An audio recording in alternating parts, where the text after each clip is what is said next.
Have you ever walked away from a conversation, replaying it in your head, wondering what you should have said? Have you ever felt a pang of anxiety in a crowded room, feeling like everyone else has a secret script for connection that you were never given? You see people navigate social situations with an effortless grace, building rapport and influencing others, and you wonder, what do they know that I don't?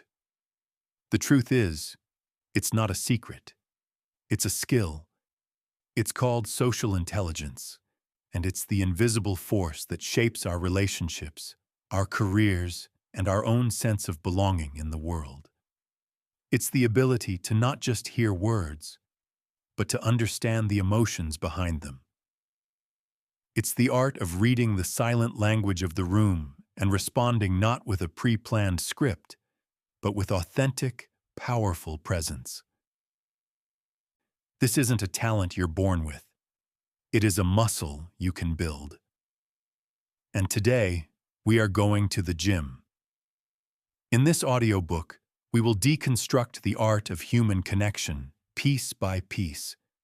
We'll move beyond theory and give you practical, powerful tools you can start using the moment you finish listening. You will learn how to command respect with your gaze, how to listen so deeply that people feel truly seen, and how to ask questions that unlock trust and vulnerability.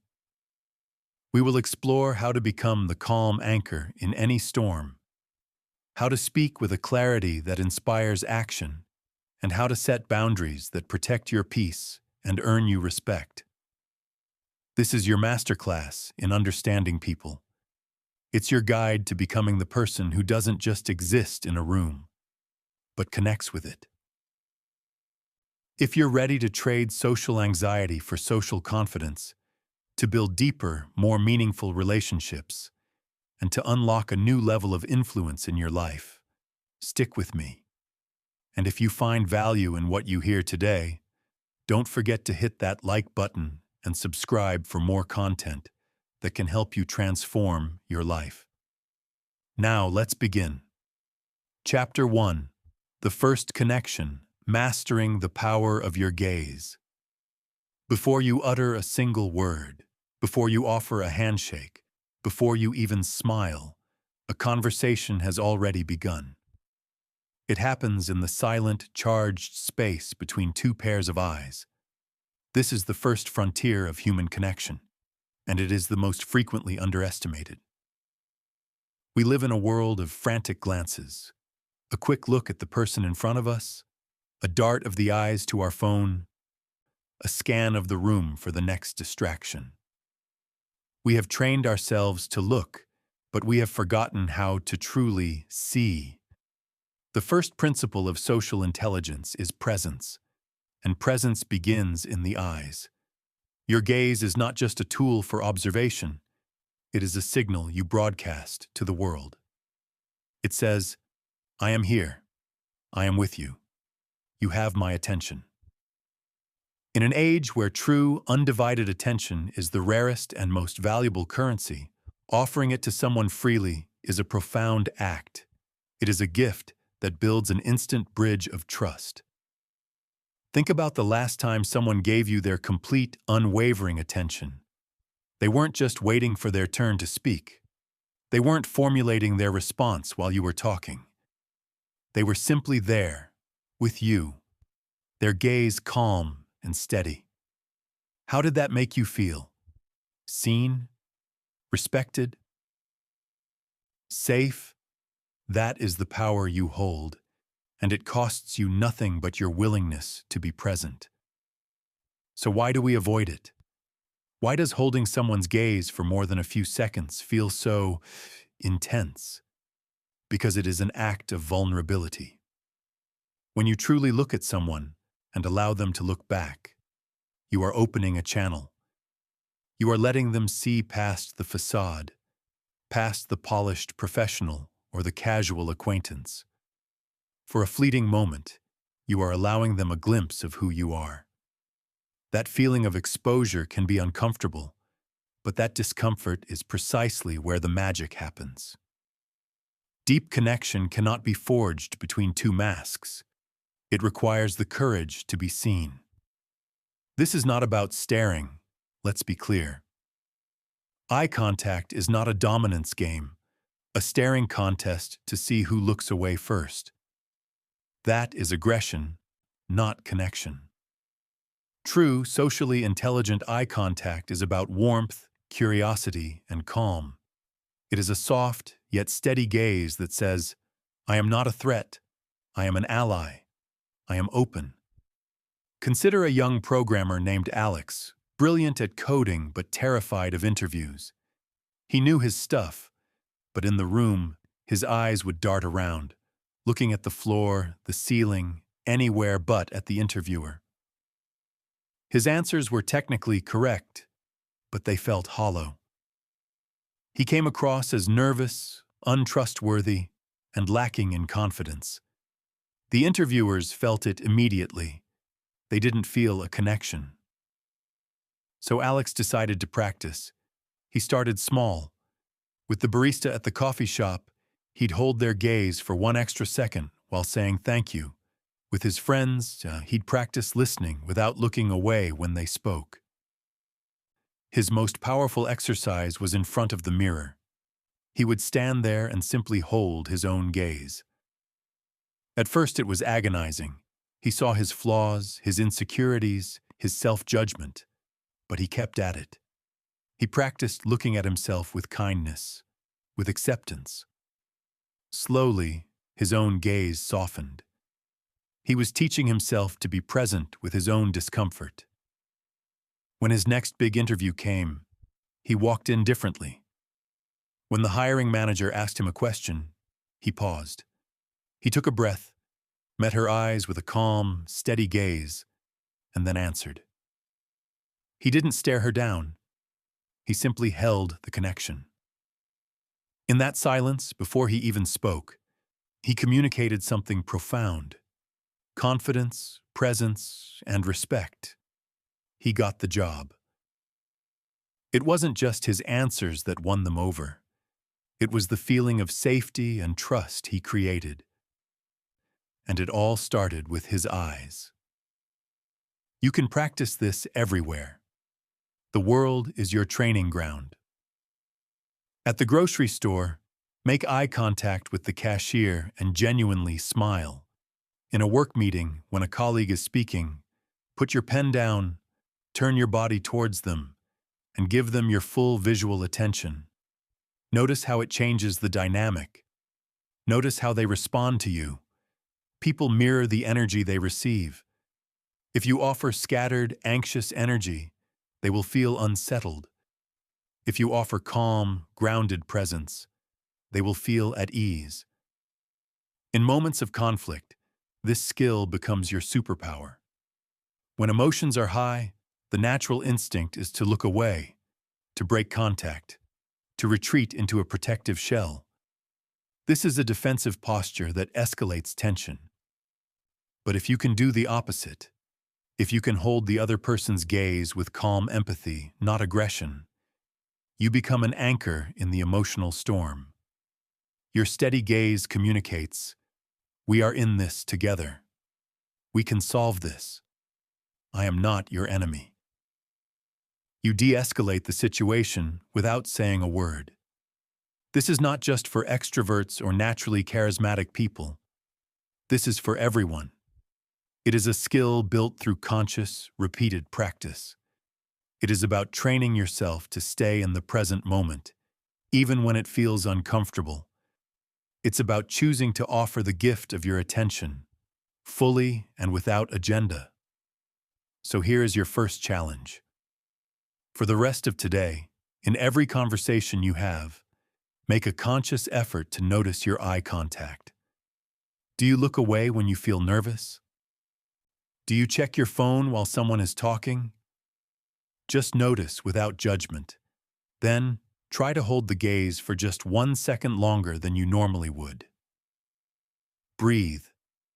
Be still. See what happens. People may not remember the exact words you say, but they will never forget how you made them feel. And the feeling of being truly seen in a world that is constantly looking away is a feeling that builds bonds that last a lifetime. That is the foundation. That is where it all begins. Chapter 2. The Art of Deep Listening. Hearing the music behind the words. We are taught from a young age how to speak, how to write, how to present our ideas. But when were you ever taught how to truly listen? Most of us are not listeners. We are auditors. We hear the sounds, we process the data, but we miss the music. We are so busy preparing our rebuttal, formulating our advice, or waiting for a gap to share our own story that we fail to hear what is truly being said. Hearing is a biological function. Listening is a conscious choice. It is an act of intellectual and emotional discipline. Deep listening is the decision to momentarily silence your own ego, your own agenda, and your own internal chatter to create a space for someone else's truth to unfold. It is perhaps the most profound act of respect you can offer another human being. Imagine a conversation as an iceberg. The words people say are the tip, the small, visible part above the water. But beneath the surface lies the vast, hidden mass of their emotions, their experiences, their fears, and their hopes. A surface-level listener only engages with the tip of the iceberg. They hear, "I'm fine," and move on. A deep listener, however, senses the immense weight below. They hear the slight hesitation in "I'm fine." They notice the faint sadness in the eyes. They feel the subtle shift in energy, and they understand that the real story is in what is not being said. To become a deep listener, you must first unlearn a lifetime of bad habits.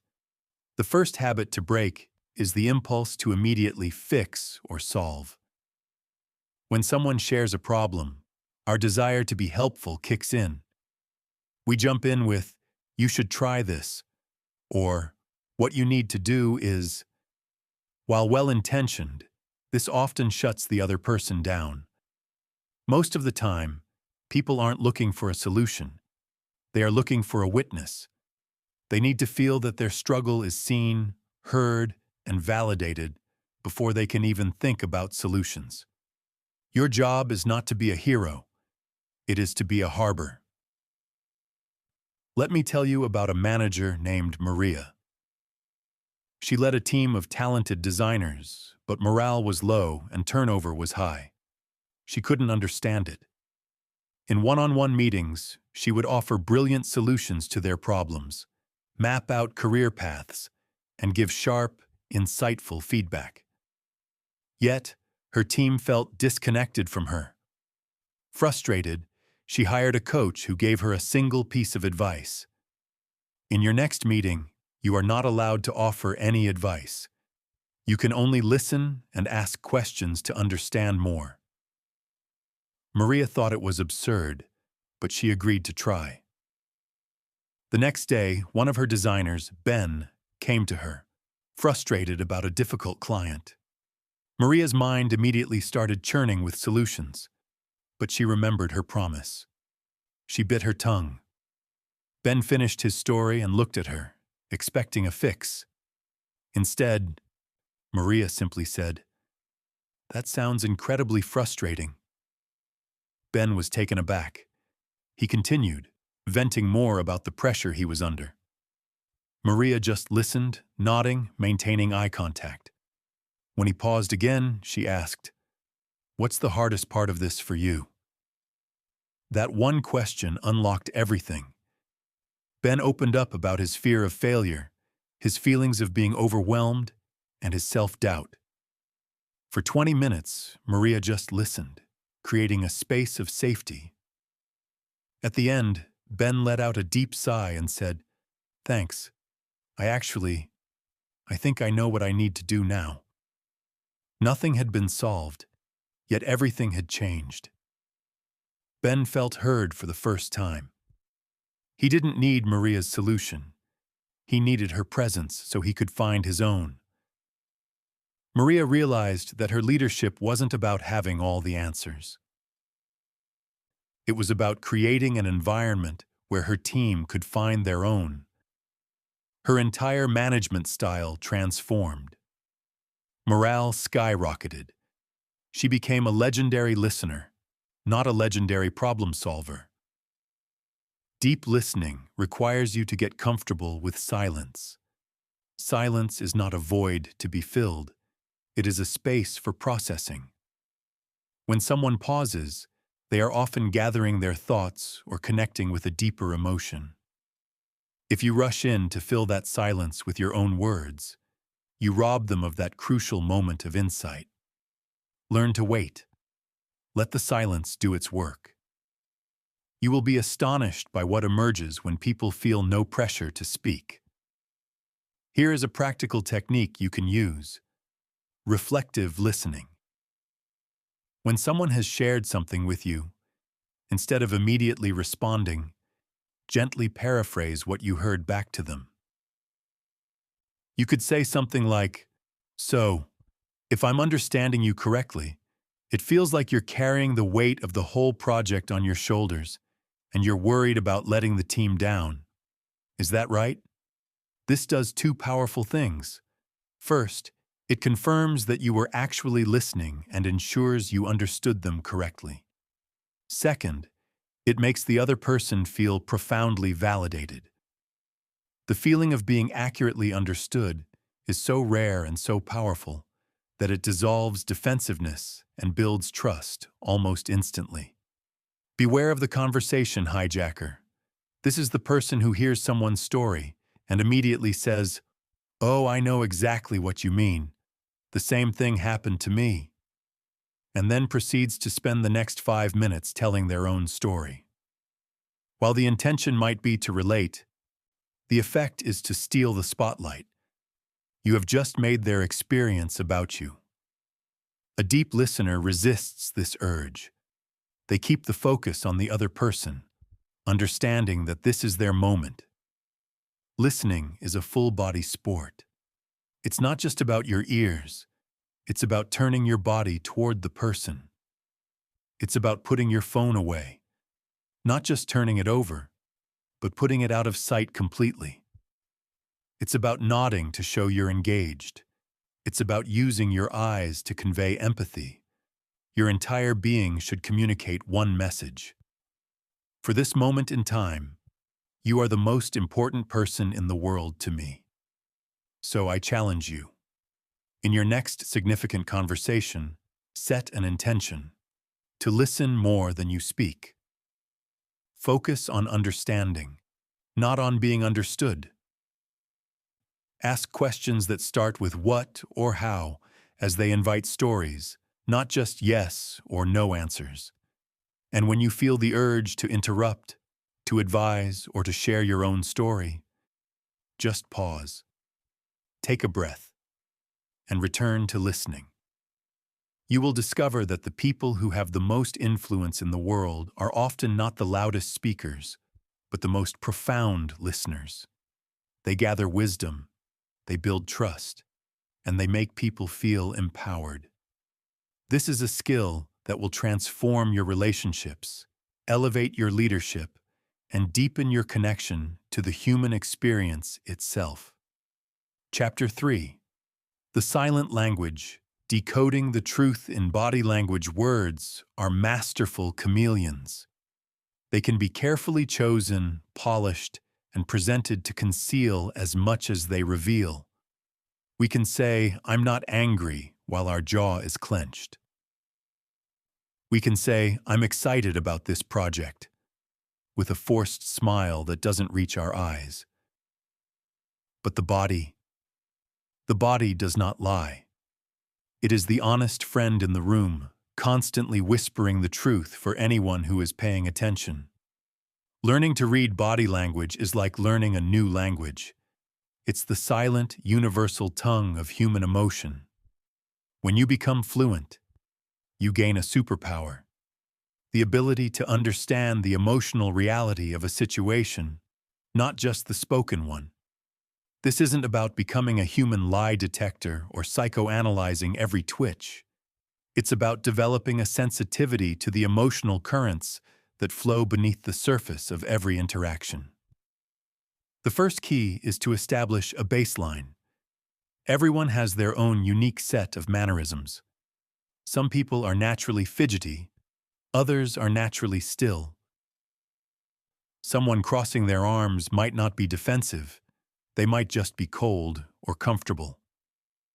The power of observation comes from noticing changes from that baseline.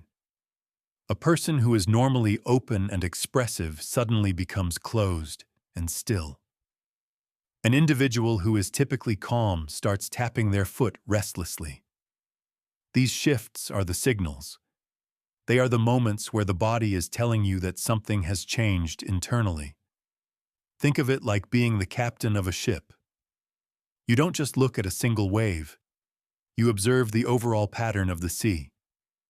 A single gesture is just one wave, but a cluster of gestures, crossed arms, broken eye contact, and a tightened jaw, is a significant pattern that tells you the weather is changing. Let's break down some of the most powerful channels of this silent language. First, the face. The face is a canvas of emotion. We learn to control our mouths, to smile on command, but the eyes rarely lie. A genuine smile, often called a Duchenne smile, engages the muscles around the eyes, creating crow's feet.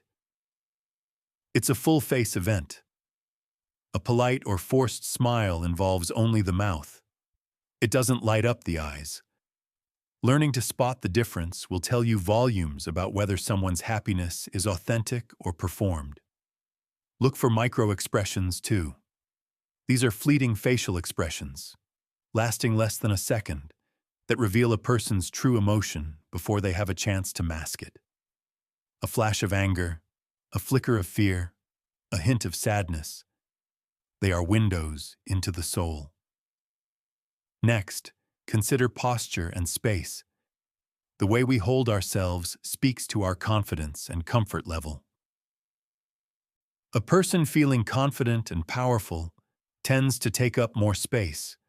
They stand tall, their shoulders are back, their gestures are expansive. This is called high-power posing. Conversely, someone feeling insecure or powerless will literally shrink. They might hunch their shoulders, cross their legs tightly, and make themselves smaller. This is low-power posing. Notice who leans in during a conversation and who leans away. Leaning in signals engagement, interest, and agreement. Leaning away creates a physical and emotional barrier. Then there are the hands and arms. Hands are incredibly expressive. When people are open and honest, they often show their palms. It's a primitive, subconscious signal that says, "I have nothing to hide." When people are anxious, their hands become busy. They might fidget, wring their hands, touch their face or neck, or grip an object tightly. These are self-soothing behaviors. And the classic crossed arms? While it can mean many things, in the context of a conversation, it often serves as a protective barrier. If someone is open and then suddenly crosses their arms right after you say something, you've likely hit a point of disagreement or discomfort. One of the most powerful signals of rapport is mirroring. When two people are in sync, they will subconsciously mimic each other's body language. One person leans forward, the other follows. One person picks up their glass, the other does the same a moment later. This is a beautiful, unconscious dance of connection. If you notice someone is mirroring you, it's a strong sign that you've built a good rapport. Conversely, a lack of mirroring or a body angled away from you can suggest a disconnect. Let's imagine a young entrepreneur, David, pitching his startup to a venture capitalist, Ms. Chen. At the beginning of the meeting, Ms. Chen is leaning back, arms lightly crossed, her expression neutral. This is a guarded, analytical posture. David, instead of being intimidated, sees this as his starting point. As he speaks about his vision, he uses open gestures, showing his palms. He maintains calm, warm eye contact. He speaks with passion, but not desperation. He notices a subtle shift. Ms. Chen uncrosses her arms and places a hand on her chin, a gesture of thoughtful consideration, a good sign. Then, David tells a story about a customer whose life was changed by his product. As he speaks, he leans forward slightly. A moment later, he sees Ms. Chen lean forward too. She is mirroring him. The connection has been made. He knows in that moment that she is no longer just analyzing his business. She is connecting with his vision. He didn't trick her. He simply created an environment of trust and passion, and her body language revealed the moment the emotional tide turned. The purpose of reading body language is not to gain an advantage over people, but to gain a deeper understanding of them. It is an act of empathy. When you notice a colleague is exhibiting signs of stress, you don't call them out. Instead, you might gently ask, "Is everything okay? You seem to have a lot on your plate." You use your observation to offer support, not to expose weakness. This makes you an incredibly safe and trustworthy person to be around. To practice this, become a quiet observer. Sit in a coffee shop and just watch the interactions around you. Don't listen to the words. Just watch the dance.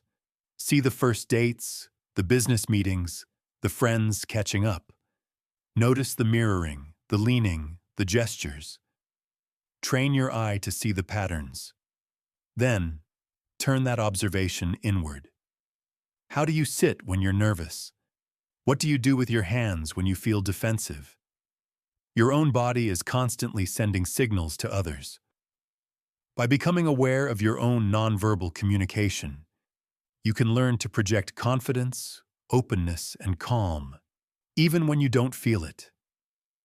You can align your body with the message you want to send. This silent language is being spoken all around you, all the time.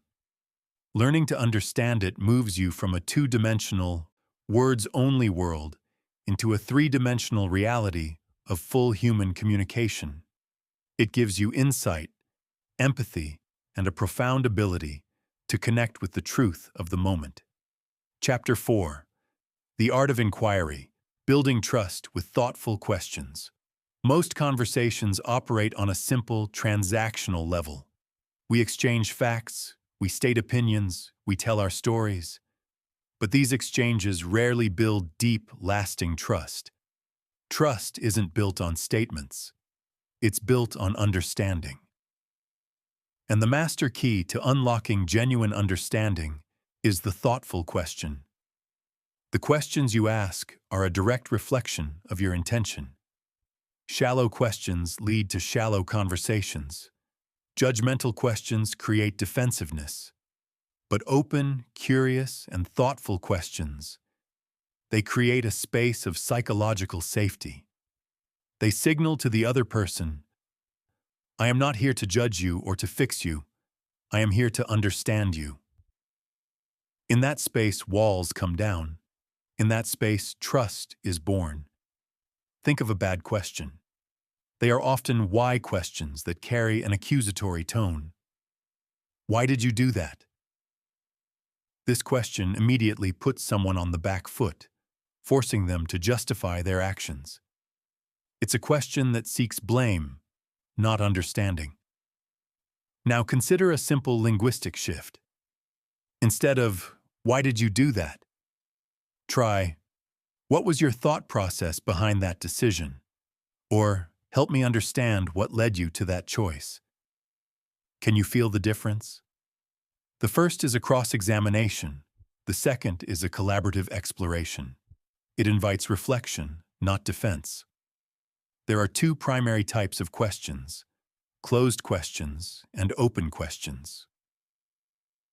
Closed questions can be answered with a yes, a no, or a single word. Did you have a good day? Yes. Conversation over. Open questions, on the other hand, invite stories. They are the keys that unlock deeper truths. They often start with what, how, or tell me about. Instead of asking a colleague, is the project on track? Try asking, how are you feeling about the project's progress? The first question gets you a data point. The second gets you insight into their confidence, their worries, and their emotional state. Information that is far more valuable. Let's look at Sarah, a consultant who was struggling to connect with a new, important client. The client was polite but distant, giving short, perfunctory answers. Sarah felt like she was hitting a wall.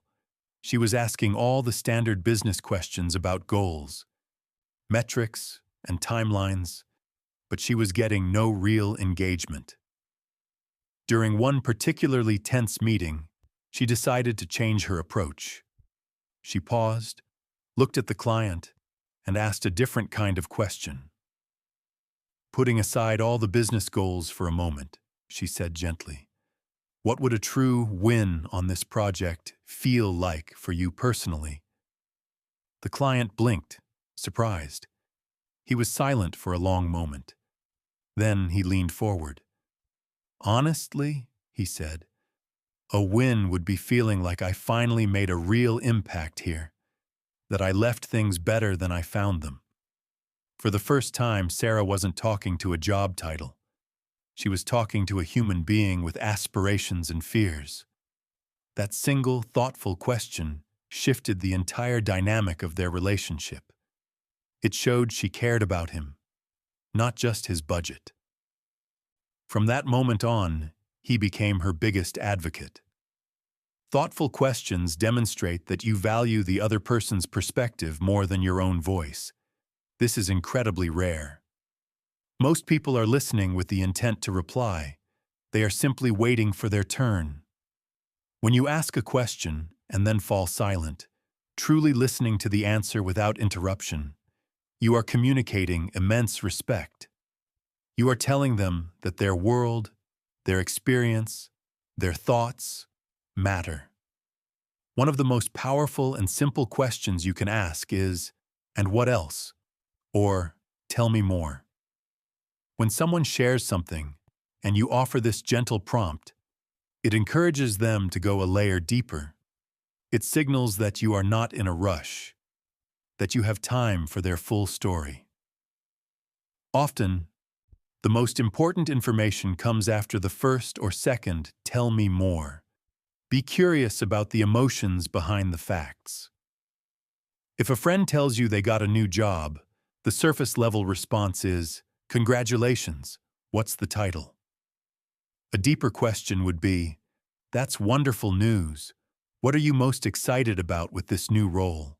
Or, "What was the most challenging part of that job search for you?" These questions explore the feeling, not just the event. They connect you to the person, not just to their update. Here's a powerful habit to cultivate. Get comfortable with asking the dumb question. So often, we don't ask for clarification because we don't want to appear ignorant. We nod along, pretending to understand, when in reality, we're lost. This creates a foundation of misunderstanding. The person with true social intelligence has the humility and confidence to say, "I'm sorry, I don't think I fully understand. Could you explain that to me in a different way?" This act of vulnerability doesn't make you look weak. It makes you look secure.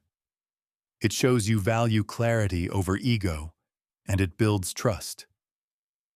Remember, a great question is not a tool to extract information. It is an invitation to connect. It is a gift you offer someone, the gift of being truly seen and heard. When you ask a question that makes someone pause, reflect, and perhaps even discover something new about themselves, you are no longer just a conversation partner. You become a catalyst for their insight. And people never forget the person who helped them see themselves more clearly. Your challenge is this. In your conversations over the next few days, focus on asking better questions. Before you speak, ask yourself, is my goal to state my own opinion or to understand theirs? Try turning your statements into questions. Instead of saying, that strategy won't work, try asking, what are your thoughts on the potential risks of that strategy? See how it opens up the dialogue instead of shutting it down. Master the art of inquiry, and you master the art of connection. You will move from being someone who simply talks at people to someone who builds bridges to people. And those bridges, built with genuine curiosity and respect, are strong enough to carry the weight of any relationship. Chapter 5. The Eye of the Storm. Staying calm under pressure. Pressure has a way of stripping away our carefully constructed personas and revealing our true emotional habits. In moments of conflict, crisis, or high stakes, do you react or do you respond? The difference between those two words is the foundation of emotional mastery. A reaction is instinctual, immediate, and often driven by fear or ego. A response is considered, deliberate, and guided by wisdom and purpose. The person who can respond while everyone else is reacting doesn't just manage the situation, they lead it. Imagine a sudden, violent storm. The wind howls, the rain lashes down, and chaos reigns. This is the energy of a high-pressure situation. Most people get caught up in the storm. They are tossed about by the winds of anger, buffeted by the waves of panic. Their communication becomes reactive, defensive, and chaotic. But in the center of every storm, there is an eye, a place of profound calm and clarity. The person with social intelligence learns to operate from that eye. They feel the storm raging around them, but they are not swept away by it. They are the anchor. This calm is not a personality trait you are born with.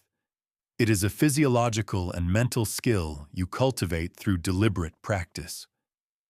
The first and most critical tool is your breath. When you perceive a threat, whether it's a critical email from your boss or a heated argument with a loved one, your sympathetic nervous system kicks into gear. Your heart rate increases, your muscles tense, and your breath becomes short and shallow. This is the fight or flight response. It's designed to save you from a tiger, but it's terrible for navigating a nuanced conversation. You cannot be creative, empathetic, or strategic when your body thinks it's about to be eaten. The secret is to manually override this system, and the control panel is your breath. The moment you feel that familiar tightness in your chest, that flush of heat, that's your cue. Before you say a word, before you type a reply, take one slow, deep breath. Inhale through your nose for a count of 4. Hold for a moment, and exhale slowly through your mouth for a count of 6. This single, conscious breath sends a powerful signal to your brain. We are not in danger. You can stand down. This act creates a precious gap, a sacred pause between the stimulus and your response. In that gap lies your freedom. In that gap lies your power. Let's look at a team leader named James. His team had just missed a critical deadline, and the client was furious. In a team meeting, one member started blaming another. The tension escalated quickly, voices rising. The old James would have reacted. He would have jumped in, assigned blame, and tried to force a solution out of panic. The storm would have consumed him, but this James had been practicing. As the shouting started, he felt the adrenaline surge. Instead of speaking, he took that slow, deep breath. He created the gap. In that moment of stillness, he didn't see a disaster. He saw a group of scared, overwhelmed people. His role was not to add to the chaos, but to create calm. He spoke, and his voice was intentionally quiet and slow, forcing everyone else to quiet down to hear him. "I understand everyone is frustrated," he began, "and we will address what went wrong. But right now, yelling at each other is not going to solve the problem. Let's all take 1 minute. No talking. Just breathe. Then, we will talk about a solution, one person at a time." The effect was immediate. The energy in the room shifted from chaotic to focused. By refusing to join the panic, he became the eye of the storm. He didn't have the magic answer, but he had something more important: composure. His calm was contagious. It allowed the team to move from blame to problem-solving. They respected him more after that failure than they had after any of their successes, because they saw his strength under pressure. One of the most powerful things you can do in a tense situation is to slow everything down. People who are emotional speak quickly. They interrupt. They create a sense of frantic urgency. Your job is to be the counterbalance. Speak more slowly than you normally would. Use intentional pauses. This pacing forces the other person to slow down as well, both verbally and neurologically. Another key is to separate the person from the problem. In conflict, we tend to merge the two. "You are being difficult." "You are incompetent." A calm response focuses on the issue, not the person's character. Instead of "you missed the deadline," try "the deadline was missed." Let's talk about what happened and how we can prevent it from happening again. This depersonalizes the conflict and makes it a shared problem to be solved, rather than a personal attack. Remember, you do not have to respond immediately. The illusion of urgency is a trap.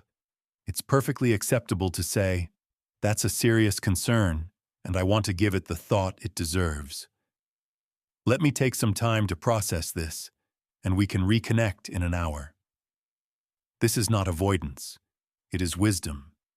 It gives you time to step out of the storm, find your center, and return with a thoughtful response instead of a knee-jerk reaction.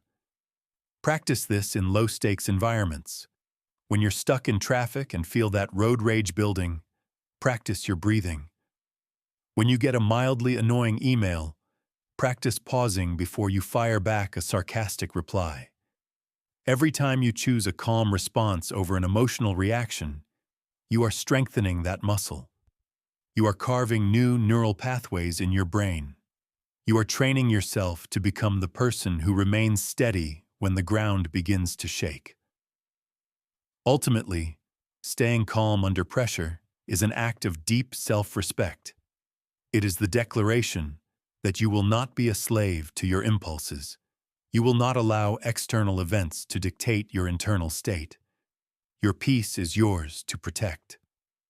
Others may bring the storm, but you decide whether or not to let it inside. This is true power.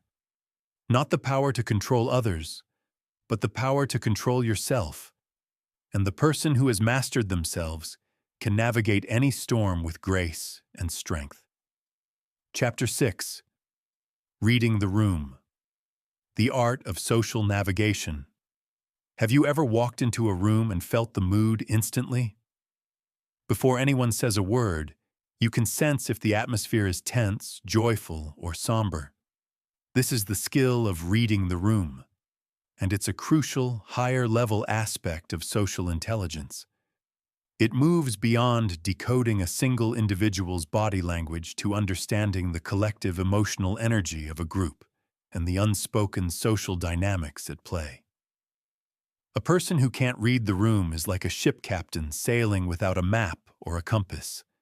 They crash into conversations. They make jokes at inappropriate times. They overstay their welcome, and they bulldoze over subtle social cues, leaving a trail of awkwardness in their wake. They might be well-intentioned, but they are socially tone-deaf. In contrast, the person who can read the room navigates with effortless skill. They know when to speak and when to stay silent. They know who holds the informal power, where the alliances are, and where the tension lies. They adapt their approach to match the emotional temperature of the moment. This is not a mystical sixth sense. It is a skill of heightened observation. It begins the moment you enter a space. Before you jump into a conversation, take a moment to be a social detective. Just observe. First, look at the physical arrangements. How are people grouped? Are they in open, welcoming circles, or are they in closed-off pairs? Who is at the center of the largest group? Who is standing alone on the periphery? The geography of a room often reflects its social structure. Next, listen to the ambient sound. I don't mean the words, but the soundscape. Is there a low, energetic buzz of many conversations happening at once? Or is there a hushed, tense silence? Is the laughter genuine and hearty? Or is it polite and strained? The collective vocal tone of a room is a powerful barometer of its mood. Then, tune into the collective body language.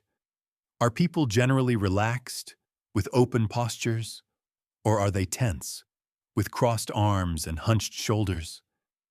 Watch the flow of movement. Are people moving freely and mingling, or are they staying in fixed positions? These macro-level observations give you a quick, accurate snapshot of the overall environment before you even engage with a single person. Consider a young consultant, Liam, attending his first major networking event.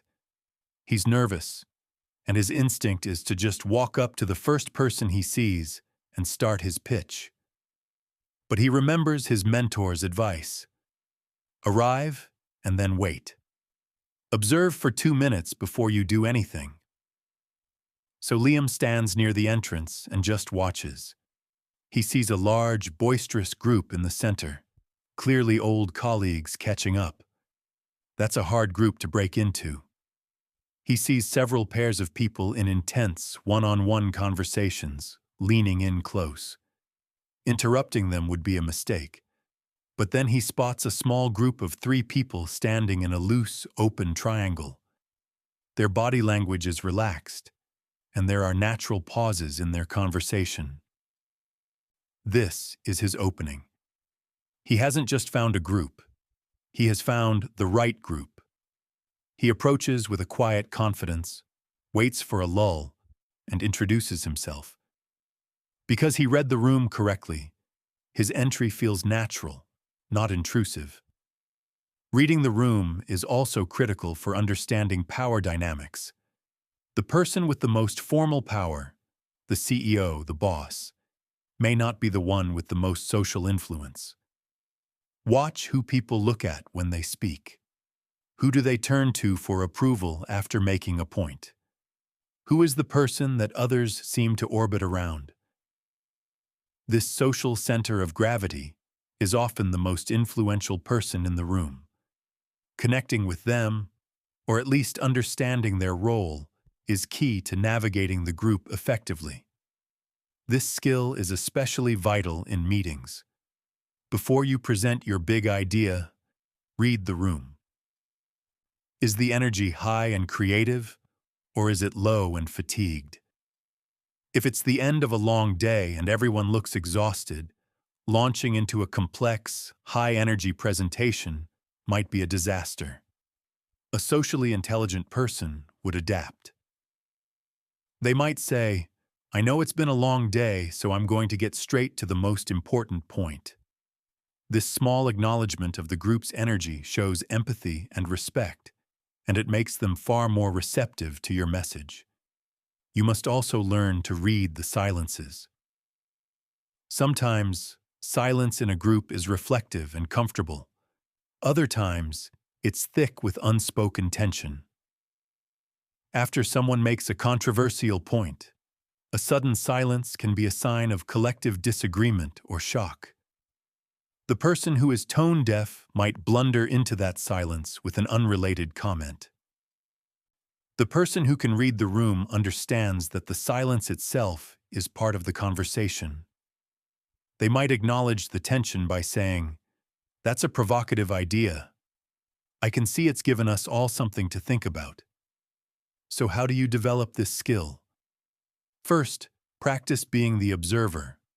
Go to events or meetings with the primary goal not of participating, but of understanding the dynamics. Be a student of human interaction.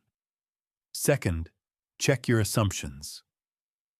After an interaction, you can ask a trusted colleague, "What was your read on the energy in that meeting? I felt some tension when we discussed the budget." This helps you calibrate your perceptions.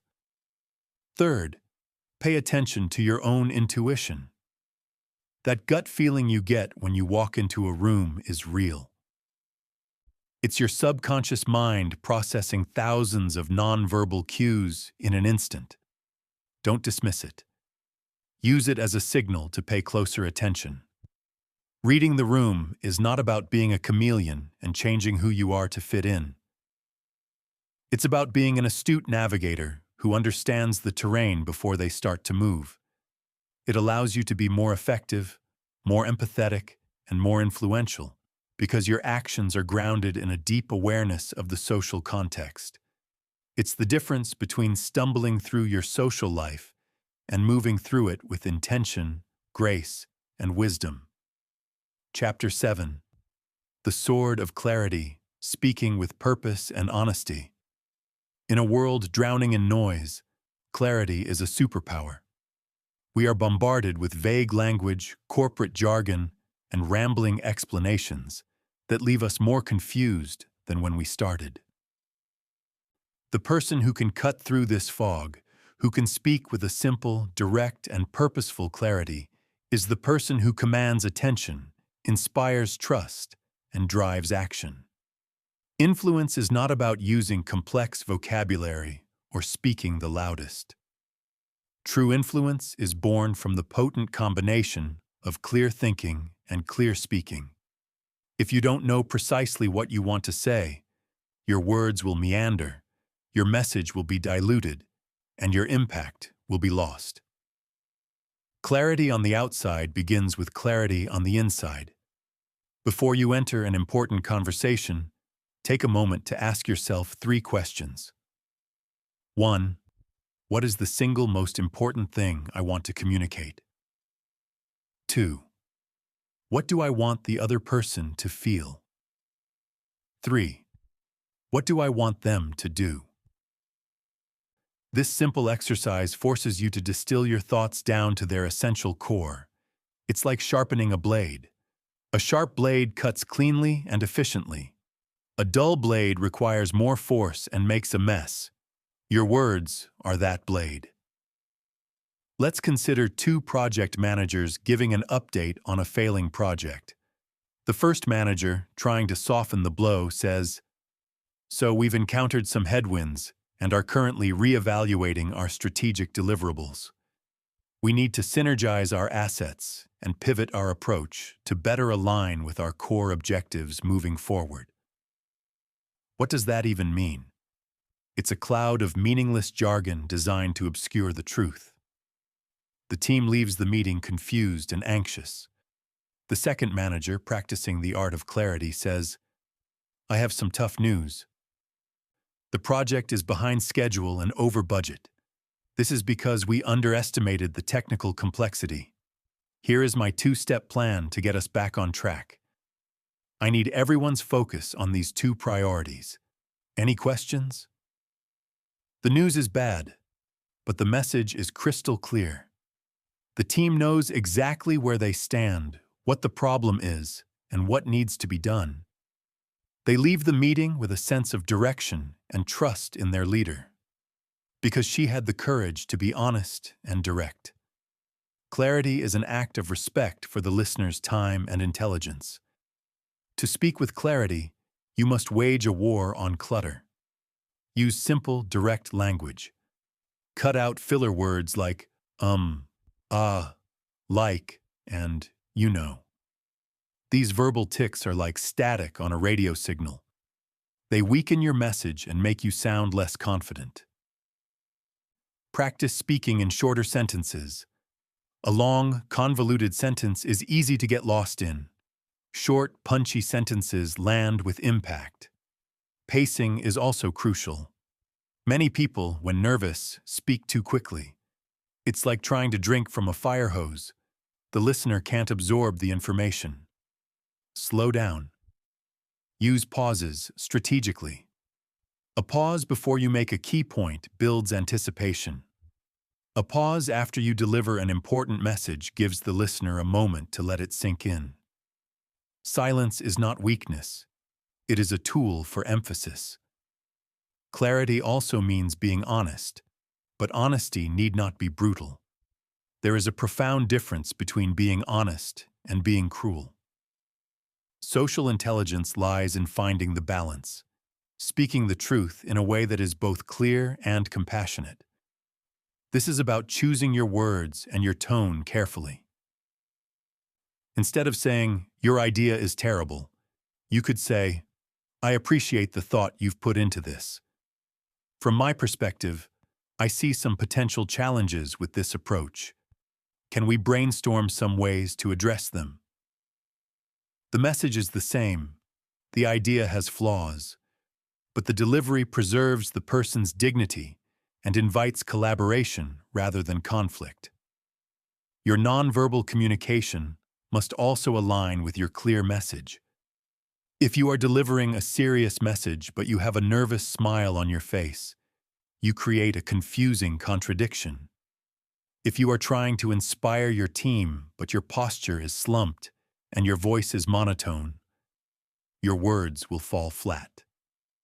Your body, your face, and your tone must all be in service of the one clear message you are trying to send. This is especially true when it feels like your brain has 20 browser tabs open at once. In moments of high cognitive load, our communication is the first thing to suffer. When you feel that mental overwhelm, it's a signal to pause and simplify. Focus on the one tab that matters most. What is the one thing that must be communicated right now? Address that clearly and then move on. It's better to say one thing clearly than 10 things confusingly. Speaking with clarity will not always make you popular. Some people prefer the comfort of ambiguity, but it will always make you respected. People will learn that your word is your bond. They will know that when you speak, it is with intention and integrity. They will trust you because you don't hide behind a wall of words. You give them the truth. Your challenge is to become an editor of your own speech. In your next conversation, try to say what you mean in half the number of words you would normally use. Before sending an important email, read it over and ask yourself, can this be said more simply? Strip away the jargon, the filler, and the fluff. Find the core of your message and let it shine. When you master the art of clear communication, you become a beacon of clarity in a world of confusion. Your words don't just add to the noise. They create direction, build trust, and inspire meaningful action. That is the power of a purpose-driven voice. Chapter 8. The Sacred Fence, Protecting Your Peace with Boundaries. In the garden of your life, your mental and emotional peace is the most precious flower. Without it, nothing else can truly flourish. And like any valuable garden, it requires a fence to protect it from being trampled. That fence is your boundaries. Boundaries are not walls you build to keep people out. They are lines you draw to define how people can respectfully and safely be with you. They are a declaration of self-respect that says, my peace, my energy, and my well-being matter. For many of us, especially those who are naturally empathetic or eager to please, the idea of setting boundaries can feel selfish, harsh, or even confrontational. We are taught to be accommodating, to say yes, to keep the peace. But a peace that is purchased at the expense of your own mental health is not peace at all. It is a slow-burning form of self-abandonment. Living without boundaries is like leaving the front door of your house wide open. You allow everyone else's moods, dramas, and demands to wander in and make a mess of your internal space. The result is exhaustion, resentment, and a feeling of being a passenger in your own life. Setting a boundary is simply the act of clearly and kindly communicating your limits. It is saying no to a request that would drain you. It is limiting your time with people who consistently leave you feeling emotionally depleted. It is refusing to engage in gossip or unproductive arguments. It is deciding that you will not answer work emails after a certain hour. These are not acts of aggression. They are acts of wisdom and self-preservation. Let me tell you about a freelance graphic designer named Chloe. She was talented and passionate, but she was burning out. Her clients would text her at all hours, demand endless revisions, and consistently pay late. She said yes to everything, fearing that if she said no, she would lose their business and be seen as difficult. Her work suffered, her health declined, and she began to resent the career she once loved. Finally, at her breaking point, she decided to build some fences. She drafted a new client contract that clearly stated her working hours, her policy on revisions, 2 rounds included, more at an extra charge, and a late fee for overdue invoices. The first time a client texted her on a Saturday, she felt a surge of panic. Her old habit was to reply immediately. Instead, she took a breath, waited until Monday morning, and replied politely during her stated business hours. The first time a client asked for a 7th round of revisions for free, her heart pounded. She almost caved, but she looked at her contract and replied, "I'd be happy to do those additional revisions for you. As per our agreement, the rate for that will be X. Let me know if you'd like me to proceed." Some clients pushed back. A couple even left. And it was scary. But most of them, seeing her professional and clear boundary, simply respected it. And something amazing happened. The difficult clients were replaced by better ones who valued her time. Her stress levels plummeted. Her creativity returned. By setting boundaries, she didn't destroy her business. She saved it. More importantly, she saved herself. Setting boundaries doesn't have to be a dramatic showdown. True boundaries are communicated with calm, firm, and simple language. You do not need to over-explain, justify, or apologize for your limits. "Thank you for the invitation, but I won't be able to make it. Full stop. I'm not able to take on any additional projects right now. Full stop. I'm not willing to discuss that topic. Full stop." The discomfort you feel when setting a boundary is temporary. The resentment you feel from having your boundaries repeatedly violated is cumulative and corrosive. You have to choose your discomfort. Will it be the short-term discomfort of honoring yourself or the long-term discomfort of betraying yourself? Be prepared for the fact that some people will not like your new boundaries. This is especially true for those who have benefited from your lack of them. They may call you selfish or accuse you of changing. This is a critical moment. Their reaction is not about you. It is about their loss of control over your time and energy. It is a test.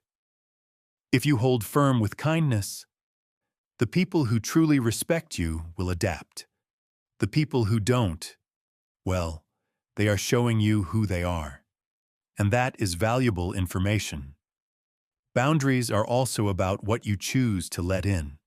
It's about curating your social and digital environment.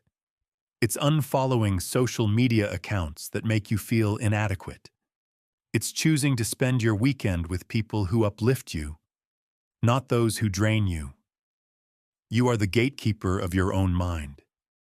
You have the right to decide what and who gets access. Protecting your peace is an ongoing practice, not a one-time decision.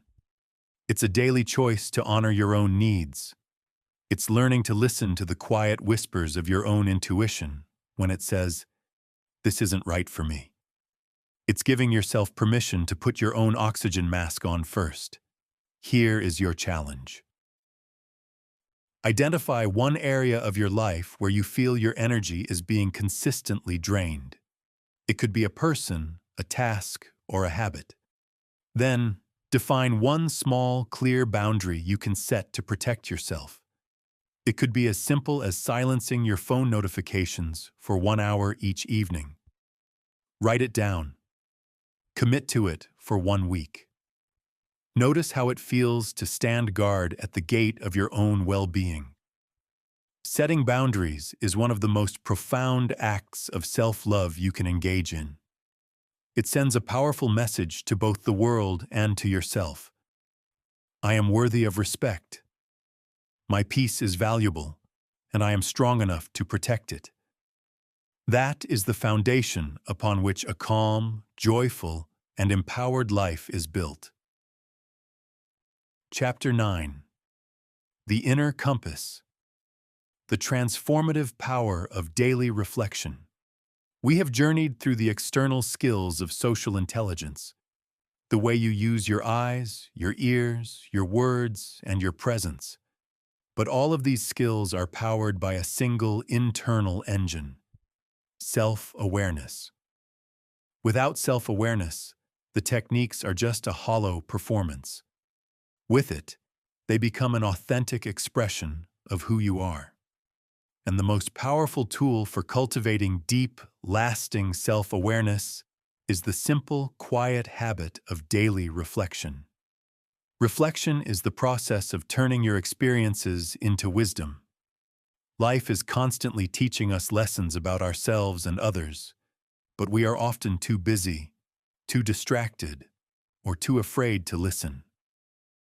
We rush from one interaction to the next, one day to the next, carrying the unexamined baggage of our mistakes, our misunderstandings, and our emotional reactions. Reflection is the deliberate act of pausing, unpacking that baggage, and learning from what's inside. It's how you stop making the same social mistakes over and over again. It is the master key that unlocks accelerated growth. This practice does not need to be complicated. It can be as simple as taking 10 minutes at the end of each day to sit in a quiet space and ask yourself a few honest questions. This is not about harsh self-criticism or judgment. It is about curious, compassionate inquiry. Start by replaying the significant social interactions of your day. Think about a conversation that went well. What made it feel so connected? Did you listen deeply? Did you ask a thoughtful question? Did you feel present and authentic? By identifying what works, you can consciously choose to do more of it. We often focus only on our failures, but it's just as important to analyze our successes. Success leaves clues. Then, turn to a moment that felt difficult or awkward. A conversation where you felt misunderstood, or a time when you reacted in a way you now regret. Approach this memory not with shame, but with the gentle curiosity of a scientist. Ask yourself, what was I feeling right before I reacted? Was it fear, insecurity, frustration? What story was I telling myself in that moment? E.g., they don't respect me, or I'm going to fail. Did my response move me closer to or further away from the outcome I wanted? If I could have that moment again, what might I do differently? This process is profoundly transformative. It takes you out of the role of a passive victim of your own reactions and places you in the role of an active creator of your responses. You begin to see the hidden triggers and unconscious patterns that drive your behavior. Maybe you realize you become defensive whenever you receive feedback, no matter how gentle. Or perhaps you notice a pattern of shutting down in conflict instead of speaking your truth. Seeing the pattern is the first and most crucial step to changing it. Journaling can amplify this practice tenfold. The act of writing your thoughts down forces a level of clarity that is difficult to achieve in your head alone. It slows down your thinking and allows for deeper insights to emerge. Your journal becomes a private, judgment-free space to be completely honest with yourself. Over time, as you look back through your entries, you will have a tangible record of your growth. You will see how the challenges that once baffled you have become manageable, and how you have evolved as a person. It is one of the most powerful forms of personal accountability. Reflection also sharpens your empathy. By examining your own emotional world, you become more attuned to the emotional worlds of others. When you understand your own fear of criticism, you can better understand a colleague's defensive reaction. When you are honest about your own need for validation, you can see why a friend might be seeking reassurance. Your own inner work becomes a bridge to understanding the humanity in everyone you meet. Let this daily reflection become your internal compass. Each day, it helps you course correct. It keeps you aligned with the kind of person you want to be. On days when you are patient, kind, and clear, it reinforces those behaviors. On days when you are reactive, scattered, or fearful, it offers gentle guidance on how to find your way back. This is not about achieving perfection. There will be days when you fall short. You will interrupt. You will misread a cue. You will lose your calm. That is part of being human. The goal is not to be flawless. The goal is to be a learner. A person who practices daily reflection doesn't get stuck in their mistakes. They grow from them. They see every social interaction, good or bad, as data. It's all just feedback, guiding them toward greater mastery. So here is your final and perhaps most important challenge. Make a commitment to yourself. For the next 30 days, set aside just 10 minutes every evening. Put your phone away, find a quiet spot, and reflect. You can do it in your head, or you can write it in a journal. Ask yourself, where did I connect today? Where did I struggle? What did I learn? This simple, consistent habit will compound over time, yielding incredible returns. It will sharpen every other skill we have discussed in this audiobook. It will build your confidence, deepen your relationships, and give you a profound sense of control over your own emotional life. You will stop simply going through your days and start growing through your days. You will become the conscious architect of your social world. Conclusion: becoming the architect. We have reached the end of our journey together, but in truth, your real journey is just beginning. The principles we've explored, the power of your gaze, the art of deep listening, the wisdom of boundaries, the strength of calm, the clarity of your voice, and the engine of reflection, are not just a collection of tips and tricks. They are the foundational pillars of a more conscious, connected, and empowered way of living. Social intelligence is not about performing a role or manipulating people into liking you. It is the exact opposite. It is about having the courage to strip away the performance, to show up as your authentic self, and to create a space where others feel safe enough to do the same. It is the art of seeing the humanity in others, and in turn, allowing them to see the humanity in you. These skills are not learned overnight. They are forged in the small moments of everyday life, in the way you greet the barista, the way you listen to your partner, the way you handle a stressful meeting. Each moment is an opportunity to practice, to learn, and to grow. Be patient with yourself. Celebrate your progress. And when you stumble, as we all do, treat it not as a failure, but as a lesson. The world is hungry for genuine connection. In an age of digital distraction and superficial interactions, the person who has mastered the art of human connection is the one who will lead, who will influence, and who will build a life rich with meaning and purpose. You now have the tools. You have the map. You are the architect of your social reality. Go out there and build something beautiful.